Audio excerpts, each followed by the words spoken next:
You're listening to Born Optimistic. I'm here with Ultan Conlon. Ultan, thank you so much for being here. Thanks, Donald. Thanks for having me. Ultan, I have to ask you. Dreading this. You're dreading this? Yeah. Where do you sit on the optimism spectrum? Oh my God. I'm a fan of this podcast, by the way, so I was always hoping I'd be asked on it, but at the same time I was going, I don't want to be asked that question. It really has me terrified. So you're a pessimist then? I'm complicated. As I told you, I walked here an hour and a half, and I walked here for the main reason that I find walking, I struggle to be positive. I got to work at it. So I got to eat well, I got to walk, I got to exercise, and I got to mind myself in order to be optimistic and positive. Wow, because you have That's the truth. You have a bubbly exterior. Oh God, it must be a front, you know. No, I'm optimistic, but on the grand scale I am. But if we're talking about the music business, which I guess we are, you know, from day to day and the current landscape of it, it's hard to be optimistic a lot of the time. Yeah, well, just to take a few steps back. Okay, yeah, it's more broader. So, no, but just the fact that this is obviously something you've been consciously working at, like that you've decided you need to be more positive, and you said your diet and I assume sleep and exercise and all these things. Yeah. When did you realise this? When did you realise I have to put a program in place? Well, I think I'm in my late 30s now. Around mid to late 20s, I changed my lifestyle quite a bit because you do start to see patterns of negativity and habits and stuff that doesn't work. And I think we all tend to repeat these, you know, unless we do something about it. And I did find that changing my routine, like I don't do as many late nights as I used to. I teach during the day. I eat a lot better.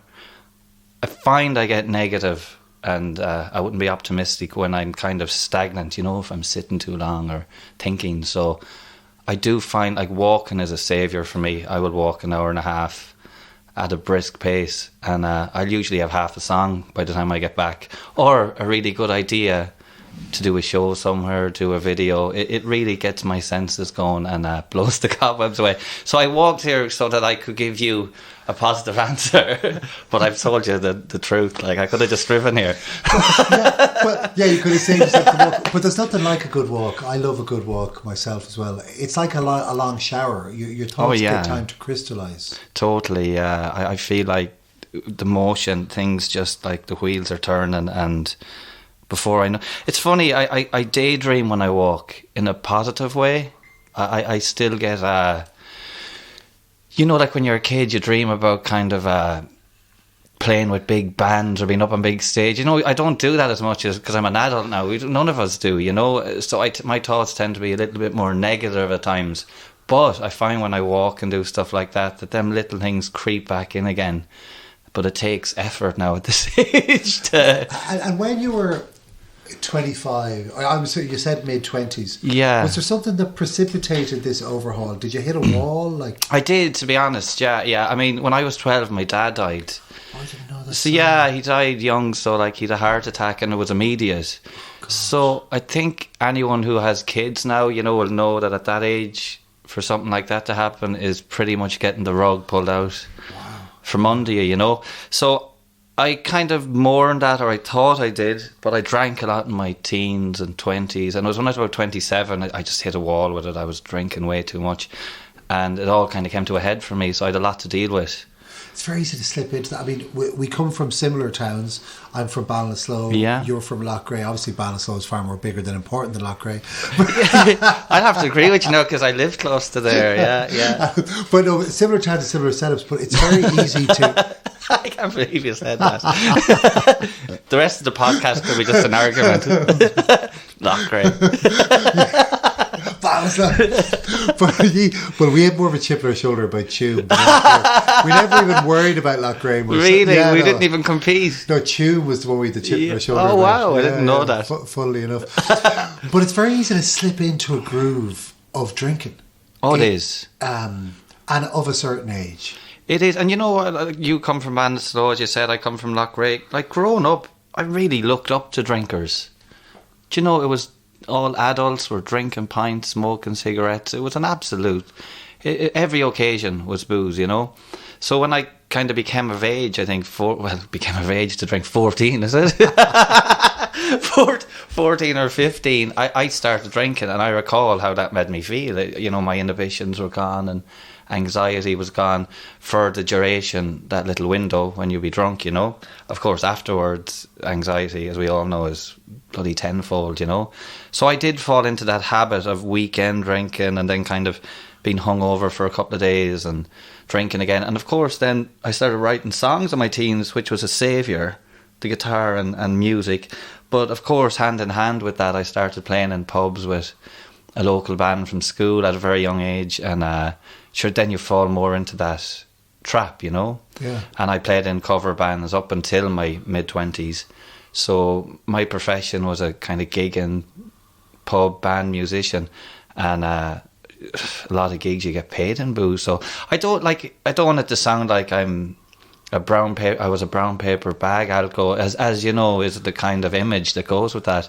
But I did have bad habits with it for sure. That spiraled. Yeah, but it's funny you say about looking up to people who drink, because they were like the superheroes. Oh yeah, and the legends and the stories about this person did that and did that. Nonsense. You know, stealing police cars or whatever. There was all the stories, or even just telling old stories at bars, wise old men and stuff. Like, if you looked at them now, you just think, bit of an idiot, like drinking too much. Dublin, I'm sorry, I don't mean to, But Dublin was a bit like that as well in the late 80s and 90s. And I think, looking back, I think there was a lack of opportunities for everyone. And I don't think we had the outlets for ourselves. Okay. You know, they talk about Galway being the graveyard of ambition, Galway City. Yeah. There wasn't the opportunities, I think, for us to turn our talents into something. The market wasn't there, and we didn't have access to it. Yeah. I was a young kid now in the 80s. I was born in the 80s, so I guess that I was kind of outside all of that, to a degree. But the 90s were no different, I think, in that habitual kind of thing in a small rural town, that like the pub is everything. I mean, at one point in Loughrea there was 52 pubs. And I'm sure Bannister wasn't far behind. Never had that many. Did it not? We stalled in the 40s. You only had 45 or something. Yeah, only about 45. Yeah. But no, so it's funny though, but when I haven't drank since I was 27. It was a week before my 27th birthday. Wow. So it's 12 or 13 years. But and was it a moment you woke up? And woke up shaking after 2 or 3 days drinking. Yeah. And I felt like this stuff had abused me, you know, booze, and I turned against it. And I haven't drank since, you know. And now I didn't have to go on a mad program or anything. I just kind of decided myself. Now, it wasn't easy, but I had the luxury of kind of hiding away for a couple of years, and I really went writing and honing my music, and I recorded my first album at that point. Wow. So in a lot of ways, I would say it's been the kind of greatest achievement, you know, to kind of knock that on the head and enjoy life, kind of all its embarrassments and awkwardness and beauty without booze. It shows great insight at a certain age as well, to have that kind of clarity. But do you still think, though, there is a lingering prejudice in Ireland against people who don't drink? Very interesting. I'm kind of glad you said that, because I was chatting to a young guy the other day. He was maybe 19, and I was kind of sure that the kids nowadays were different, and that you see a lot of them in the gym, and these young guys beefed up and stuff. Like, none of us were like that when we were in our late teens, early 20s. So I had presumed that, things have shifted this way and more towards cafes. But he said no, that like he doesn't drink and he drives places, and he, you know, out of 18 people in the group, he'd be ostracised for not having a drink and stuff. When I heard that, I was disappointed, because I thought, oh no, I thought it changed. I thought even now, when I gave it up 12 years ago, it was tricky. Explain that to people. People didn't get it. They didn't understand. So I thought it'd be easier to do it now if you had to do it, which I hope it is for people, you know, because people seem more aware of their well-being, maybe, you know, or what's working and what's not, you know. And there's more to do. Yeah, it seems to be way more to do. Yeah, like my life got a lot bigger when I quit booze. That's what I noticed. I felt like I kind of came out of a tight closet. You know, the world opened up a lot more. And you're saying you kind of you really focused on your songwriting. Did you stay in Loughrea? No, I went. Let me see, 27. I was in Loughrea I was in Galway at the time. I moved to Clare for a little while. I'm a kind of. I'll dip in and out of cities a lot. I was in LA for about 4 years on and off. Oh, wow. For 3-4 months at a time, and I spent the summer in London, but. I'm definitely more inclined for the actual countryside. Like when I was 25, I rented a house out in Kinvara, and I grew up in the middle of town, but I haven't lived in a town really since then. You know, anytime long term, I've lived in the countryside. I just love it. And you were saying when you were a teen after your dad died that music was your salvation. Did you only discover it after your dad died, or was there? Yeah, he bought me my first guitar, which is lovely. He bought me an electric guitar. Yeah, I learned to play guitar when I was maybe 10 or 11. A local nun taught a bunch of us. Yeah, the green fields of France. I'm trying to picture the nun with an electric guitar. Fender. Yeah, Sister Act. Though it was an acoustic affair, you know, there was 5 or 6 were sitting around. There were songs I didn't want to learn. But she was great. She taught us that when we play, we should sing. So we'd sing the song as we learnt it, which, you know, was a really cool thing to start off with. But after I left them lessons, my dad bought me an electric, but I left that aside for a couple of years. And then he passed away, and a guy moved in down the road, and I could hear like Dire Straits coming out of his house, and an older guy, and I again kind of got fascinated, and he gave me guitar lessons. So once he started teaching me, I started writing, and I joined bands, and I never looked back. I kind of even as a little toddler, I was obsessed with guitars and songs. And was your dad musical? Like, why did he buy you a guitar? Just because you were taking lessons, or probably cried for it or something at that age, you know, and wrecked his head. No, he must have just, you know, he encouraged me. He liked music. Yeah, we weren't the kind of family who had a record player and a great record collection or anything like that. But when the radio would be on, or old Elvis movies, my dad would be singing along with them. He loved to sing, and everywhere he drove, he sang in the car. And I remember him embarrassing us in front of our friends, singing old standards and stuff. Yeah, so he loved music and he loved singing. So yeah, I think after he passed away, I did kind of go to the bedroom with the guitar, and it became a kind of a salvation. All right, it's gorgeous that continuity as such, or that he gifted you this thing. Yeah, absolutely, and maybe that's kind of why it lingers with me. You know, it's one of them things that I kind of carry with me. That.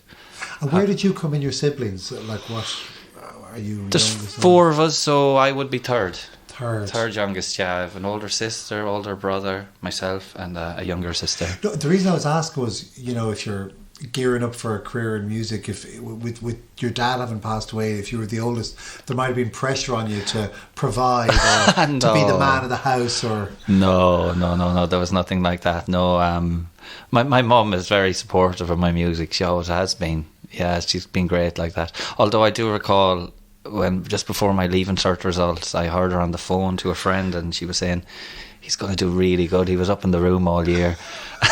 And I was up writing songs, really hush, you know. So when the results came in, I think she might have been brought me to get checked out or something. She only thought you were really stupid, yeah, or deceiving her. Yeah, I'd say the former. Oh man, that's brilliant. Yeah. And at what point did you know it was for you? Like, at what point did you feel? It's funny, I did a gig last night in Ballymore Eustace. You know, they have a Monday night gig there, which is absolutely lovely. So it's a small room, but well attended with music lovers.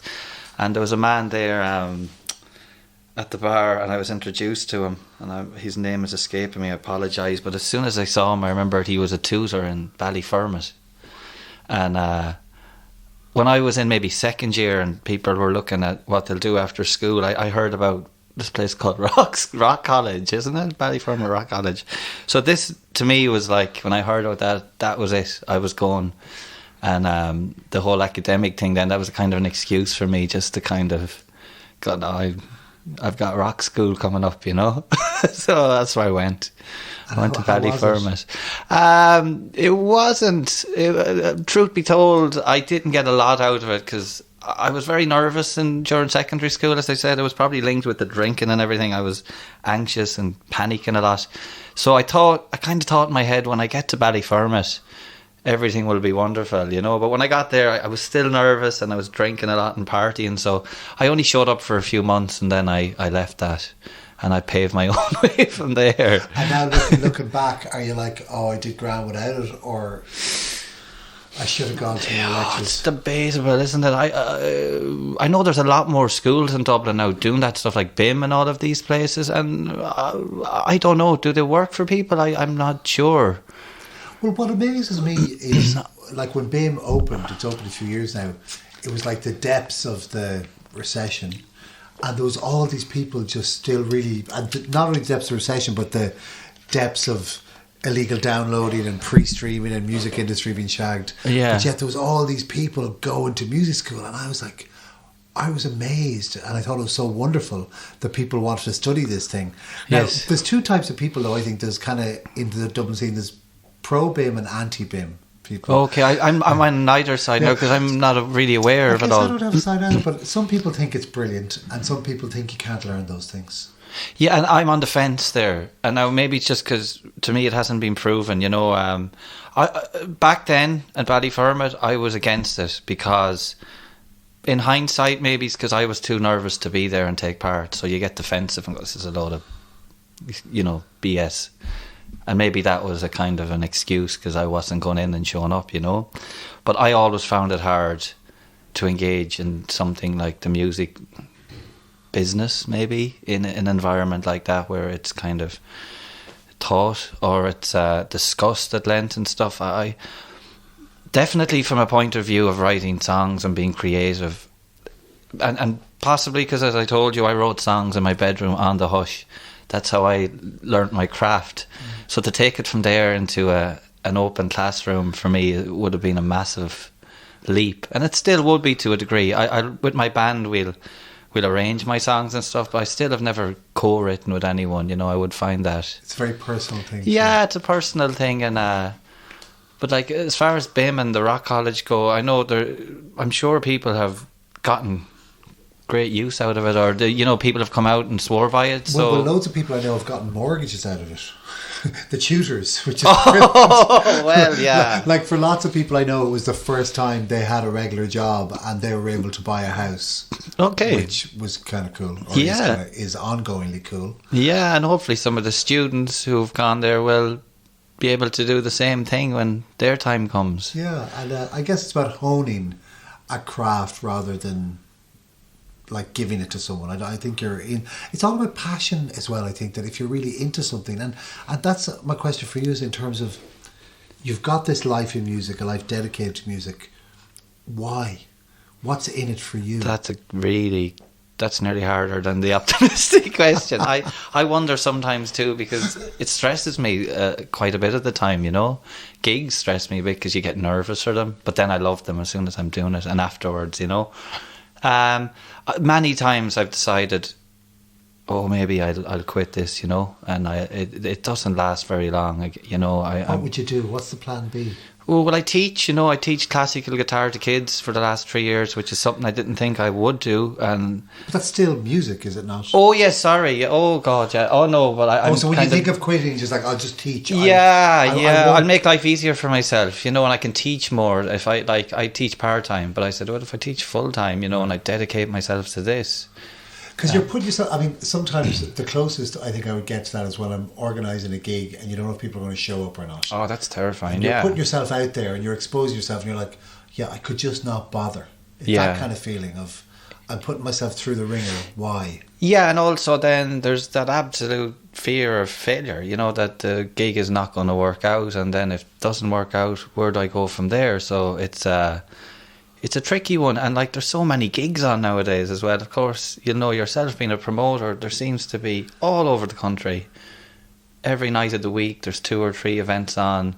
The Galway Arts Festival has announced so many big acts, so many shows, and again, it's a really flooded market. So like, it's kind of trying to find your niche in that too, or your space in it. I would have the positive side of that, which is the amount of space that music occupies in our collective bandwidth. You know, like music is getting more and more important all the time, and like, I think as we move towards a jobless society and a jobless economy, creativity is going to become even more important. In what sense when we move toward a jobless society? Well, the idea of like technology freeing up us from all the skills or lots of jobs we don't have to do, and this idea of paying people just for a living as opposed to having a job. Okay. I don't think people are going to stop writing songs or playing gigs when that happens. I think it's going to get bigger and bigger and bigger. Yeah. There's an awful lot to be said for the internet, and like the reason I think there's so many gigs and so much music out there now is because people can do it on their own. Like if you had no help at all in the morning and you had a talent and you had a little recorder in your bedroom, you can write a song, produce it to a pretty interesting level, being creative, and have it out online, and then you can do your shows. So that's where I kind of am a bit negative now, because there's just so much out there that as a songwriter, and when I do put out a song, the hardest job now is just going to people, will you have a listen? Like, because there's so much going on with our feeds and being on social media and that, and then radio, is that what it used to be? So for me at the minute, it is a kind of place of like, I'd love people to sit down and give me a chance, you know, which a lot of people do. I've had a really I do sound negative during this whole chat, but I've had a really good year. Things are really ticking off. But it kind of feels as well, it's almost like, and then going back to you age 27-ish, deciding to, you know, stop drinking and create a program for yourself as such, and this upness. Everything, one thing leads to another, you know, and everything's a step along the road to the next thing. Oh, totally. And you know what? That's the kind of mood I've been in the last while. I can no longer look at my career as this kind of do or die thing. You know, well, this event has to, you know, we're just saying this gig has to sell out, or I'll be humiliated, it won't work. I got to look at the whole thing as just like, you just do it to the best of your ability, move on, try this, try that. And I think that's the kind of the best way to do it with ease, without kind of putting too much onus on cracking it, you know. Or like the one thing with being a musician is, I guess it's funny being in a small town as well. If you go for a walk, people go, "Oh, you're doing very well, I heard you on the radio," and you know, next year now you'll be up with Ed Sheeran, and you're like, "Oh fuck," but like you've no idea how many steps are in between where I am. But it seems that, like, if you're a musician, it's the only option. If you're either going to be there or you're not, there's no in between, you know. So I always think it's like going up to somebody who's running a lovely little cafe and going, "Geez, that was a lovely coffee like I had, but next year you'll be up there with Starbucks," like, you know. So you just kind, I don't know, like, people don't do that, do they? No. They just kind of really applaud the little cafe. So not that I do aspire to be kind of to make this career viable and to be able to do it with a little more ease, you know, financially and all of that. But I would say it's not that many years since you actually stepped onto the national stage. No. You know, not at all. You know, so you're only at the beginning of that phase, even though you've been chipping along for a while. Yeah. It's only in the last few years that it actually became... True. Really only in the last year and a half. Like, I did have a few spins on radio and that, but since my last record came out last April, I've gotten to play some amazing shows, and I've just noticed people are getting to know my music more, getting to know the songs more. When I go to do gigs around the country, I get a really pleasant surprise that when I announce a song, it gets a whoop, you know, and people sing along. So that, to me, when I like that gig I did last night in Mick Murphy's, it's when people show up on a Monday night and they're fans of the songs and buy CDs and sing along, I mean, that really warms my soul. That's like that's a beautiful feeling. Because, you know, that's what it's really essentially all about, outside of all the BS again, you know. Well, that's the answer then as to why do you do it. That's the answer. So. Yeah, it is. And you know, it's only moments like that, because there's, like, you know, there's so much behind the scenes with it all. So they are little moments that are like, wow, you really cherish them. And yeah, I guess it does make it makes it all worthwhile, you know. Alva Reddy said a lovely thing to me in an interview that for her, writing songs is to see if people agree with you. Oh, very good. Or feel the same way as you do. Yeah, it's a way of kind of, I suppose, saying something that you would be a bit embarrassed to say maybe, and then people go, oh, you know, all of a sudden it's out there. It's like kind of getting something off your chest. And people kind of go, oh, I get that too. That's a good feeling when people And what do you find yourself preoccupied with? What are the things, the scabs you find yourself picking? Excuse the term. In regards to music? Yeah, well, lyrically, like what are the things that you find yourself getting obsessed with? When I'm writing lyrics, it's like, if I'm writing a song, do I get obsessed with it? Yeah, and what things, like, are the things you just keep coming back to that you just kind of notice, wow, I'm always doing that. The bits of life that you zone in on, or the bits of your life that you zone in on. It's funny. Well, it's funny again. I'd probably be repeating myself, but like, I suppose that event when my dad passed away, that's so monumental. And at a young age, you see things that before way too early.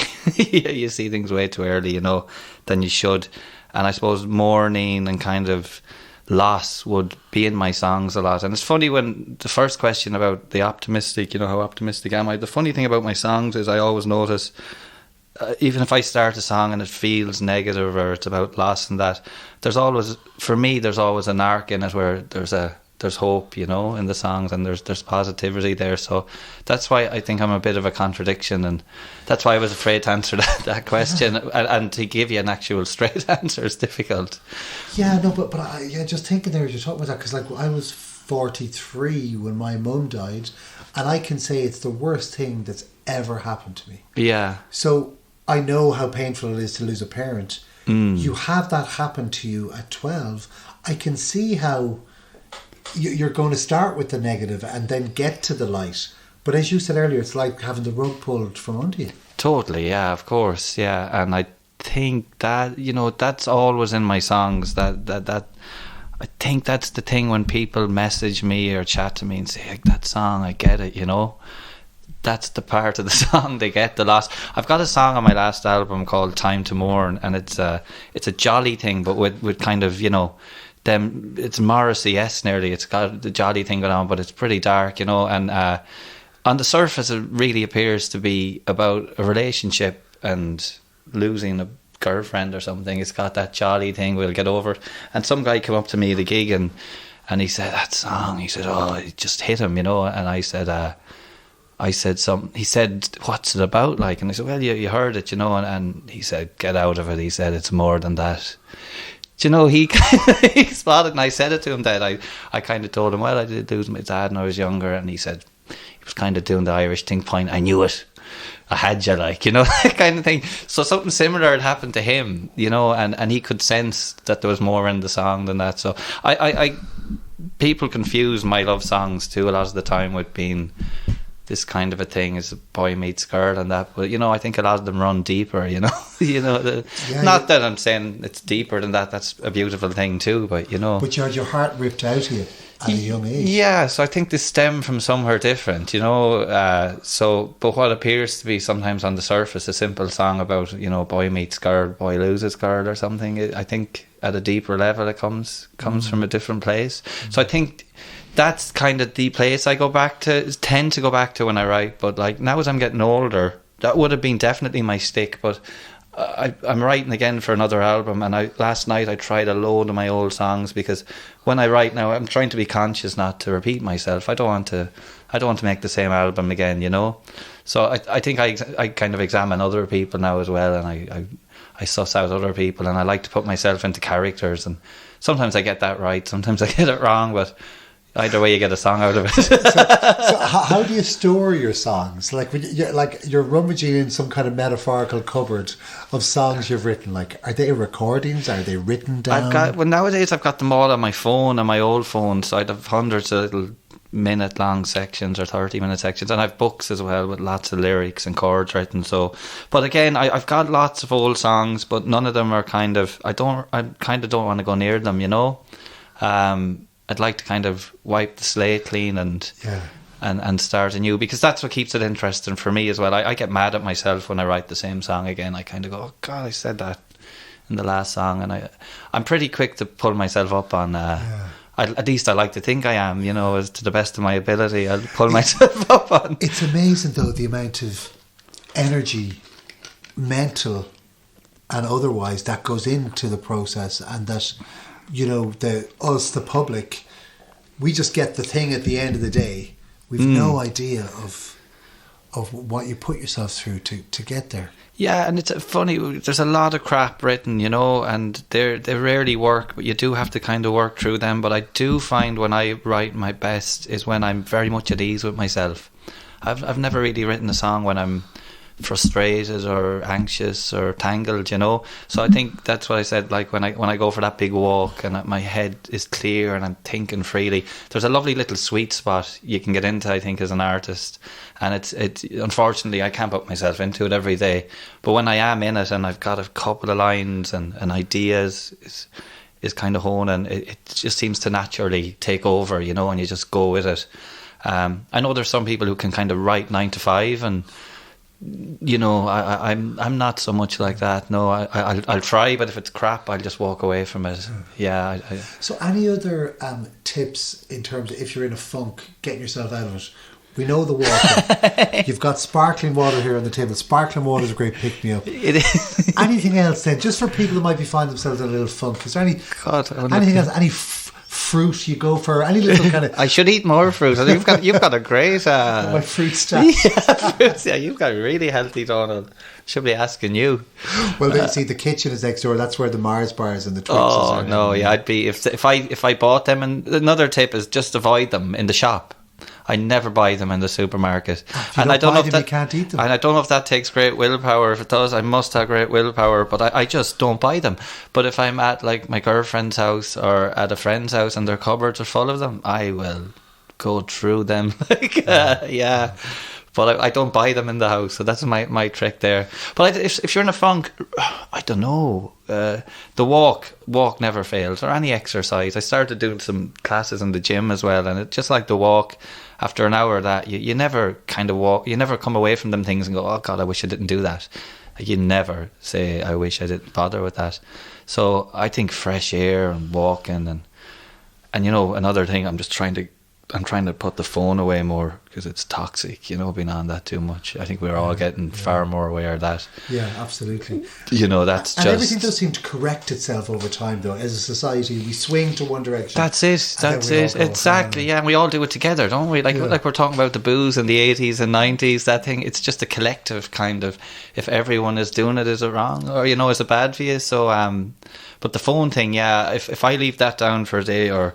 which is rarely, or if I go out without it, you know, I feel a lot better, like, or read a book or something, you know, everything slows down, which is...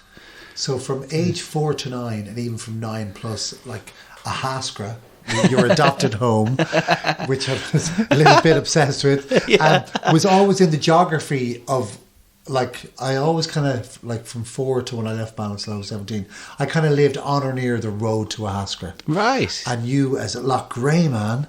Yeah, moving to a Haskra, and you seem to be really enjoying it. I love it out there. I've been living there a year, and the thing I love about it is it's beautiful out there. The countryside is gorgeous, but the neighbours out there, everyone is so friendly. It's a real old school community, and I'm really enjoying that. I mean, I'm out doing the garden now. I love, like, my walk. Garden is amazing. Do a day in the garden, it's incredible. But the thing with doing gardening in the Haskra in my house is you get nothing done because everybody stops to talk to you. And you know what, I curse that sometimes, but then as they're chatting to me and they overstay their welcome, I kind of say to myself, Ultan, this is really good that these people are stopping and they're nosy, and it's great, you know. It's better than not being involved with your neighbours.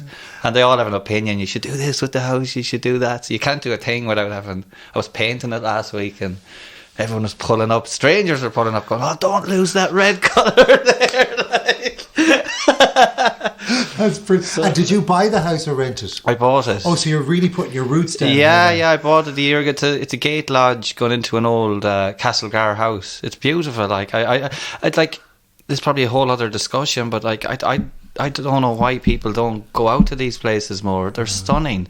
The cost of living is so much cheaper. Like I'm a 10-minute drive from the motorway, which is an hour and a half from Dublin. I'm 40 minutes from Galway. Everything I need is there. Like Ballinasloe is a beautiful town. The structure of it, the old stone buildings, and it's just... I drove yesterday from there to Ballymore Eustace through the Midlands, and it's sad the way they've let the country go. Like, there's a housing crisis, yet there's all these empty houses where they paint onto the windows and doors to make them look occupied. It's nearly like a slap in the face. It's nearly like adding insult to injury. Yeah. And there's just all these beautiful towns, and I don't know why they don't roll out fibre broadband and just start occupying these places, because it's like, I mean, it's a broad question that I don't know the answer to. I'm still laughing though at strangers stopping not to change the colour of the house. Oh yeah. But you know, I appreciate like that. It's an old school community. I lived over near Oranmore for a good few years, and people didn't chat to each other as much as too close to Galway as they do out here. And like, I really appreciate that the neighbours are looking out for my house when I'm not there, and I appreciate that I can call over to them. I've gotten friendly with them, and like that, it's kind of it saves you from the phone if you're there on your own and stuff like that, and it's a far more healthy interaction, you know. And of course, the Haskra has also given the world Sean Moncrief and Philip Tracy, I know, the hat designer. Yes, yeah, that's it. And there's an amazing documentary on Netflix, Alexander McQueen, the fashion designer, and Philip Tracy's in it at the end. Is he? Oh, incredible. They had the same mentor, this woman Isabella Blow, and they did a show together after she died. But it just, every time I see Philip Tracy, it blows my mind that he's from a Haskra. I heard a podcast with him on it lately, and he sounded so lovely. He said his fondest memories, their home house is across the street from the church in a Haskra, and he said to this day in his mind, the most beautiful fashion he ever saw was when he was a little boy, and weddings would be on in a Haskra church, and he'd run over and he'd stand at the back of the church, and he said to this day he hasn't seen fashion like it. So isn't that incredible? Lovely. Isn't it, just to hear that? Well, everyone can beat a path to a Haskra. And if you don't know where Ultan lives, just ask anyone in the village. Go into Blundell's or into Katie Daly's or anyone, and just ask them where Ultan Conlon lives, and they'll direct you out, and you can tell them what the you musician. think. Yeah, the musician. Yeah. Are you the musician? They stopped me, because they all, you know, it's a small community, so it's brilliant. Ultan, thank you so much for being here, spending some time, sharing your time. Thanks for asking me on. As I said, I've listened to the podcast, and I was delighted when you gave me the invitation. Thanks for the chat. Well, thank you very much. And until next week, you'll be listening to BornOptimistic. Thanks so much. Bye.